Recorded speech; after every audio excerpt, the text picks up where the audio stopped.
महाराज की जय जय गुरु महाराज जय गुरु महाराज।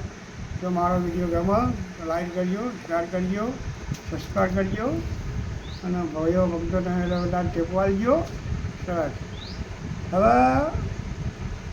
જાણે લગ્ન કરીએ, લગ્ન કરીને બહુ ઘેર લાવીએ અને ઘેર લાવીને પછી આપણે 12 મહિના થયા હોય, 2 વર્ષ થયા હોય કે કહીને દીકરી આવે, પહેલી દીકરી આવે કે ઘર ધડીઓનો મૂડ જેના પતિ હોય એનો મૂડ ભાઈ જાય, એનું મૂડ ભાઈ જાય। ઘર ધડી ભાઈ કે આ છોકરો આવ્યો સારું કે મૂડ ભાઈ જાય કે પછી ખેડવાડે પછી પરમાત્મા વિચાર કરે કે મને છોકરો જ જોવે તો ભાઈ ફેર છોડી આલી, ફેર છોડી આલી, ફેરે મૂડ ભાઈ ગયું।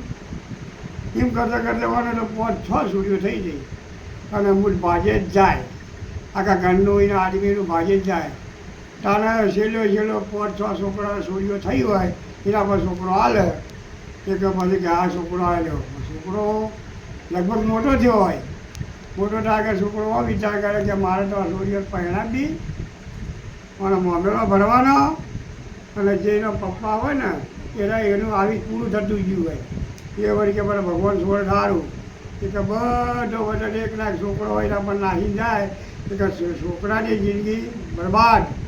અને એમ નહીં, ખુશમાં રહું, દીકરી આવે તો ખુશમાં રહું, દીકરો આવે તો ખુશમાં રહું,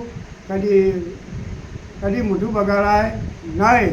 પરમાત્માને અરજી કરી મને દીકરી આવી હોય કે ફેરે મને દીકરી ચાલશે તો પરમાત્મા નક્કી તમને ગાણ ગોવાર બાળક હાલે ને હાલે, પણ તમારું મૂડ પહેલાંથી જ મૂડ ભાઈ ગયું હોય તો પછી હાલે એ છોડીઓ જ હાલે કે મને તો આજે હાલવાથી।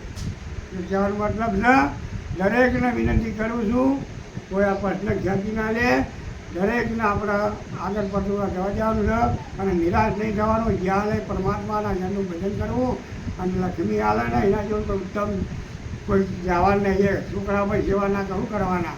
આટલું કંઈ મારી વાણી વિનંતી બોલો સદગુરુ મહારાજ કી જય।